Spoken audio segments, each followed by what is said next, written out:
گرمی میں اگر مؤثر تدابیر اختیار نہ کی جائیں تو گرمی جان لیوا ثابت ہوتی ہے، کیونکہ گرمی کے اندر جو امراض لاحق ہوتے ہیں اس میں لو لگنا، بخار ہونا، سر میں درد ہونا، بھوک کا نہ لگنا، پیٹ کا خراب ہونا، پھوڑے پھنسیوں کا نکلنا، ٹائیفائیڈ وغیرہ ہونا، یہ تمام مرض گرمی کے اندر خاص طور پر لاحق ہوتے ہیں۔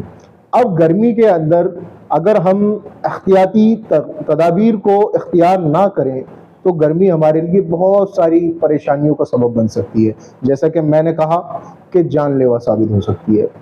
تو خاص طور پر گرمی کے اندر جو کرنے والے کام ہیں وہ یہ ہیں کہ سب سے پہلی چیز کولا مشروبات جو ہیں ان سے بالکل گریز کریں۔ گھر پر چھاچھ، لسی اور پھلوں کے مشروبات ان کا استعمال کریں۔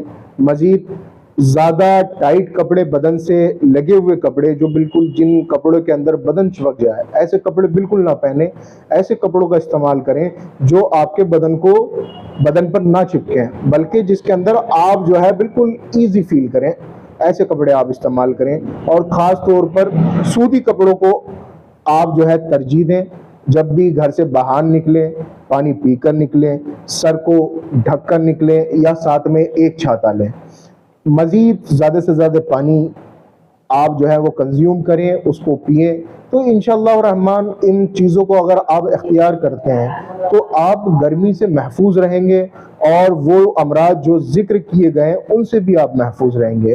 گرمیوں میں جب تک ضروری نہ ہو دوپہر کے وقت آپ گھر سے باہر نہ نکلیں۔ اگر ضروری ہے، کوئی کام آپ کو کرنا ہے، تو ایسے صورت کے اندر آپ گھر سے پانی پی کر نکلیں اور احتیاطی تدبیر کو اختیار کریں، اپنے سر کو ڈھکیں اور اس طریقے سے جائیں کہ آپ دھوپ سے محفوظ رہ سکیں۔ انشاءاللہ الرحمن دھوپ سے آپ جو ہے بچے رہیں گے۔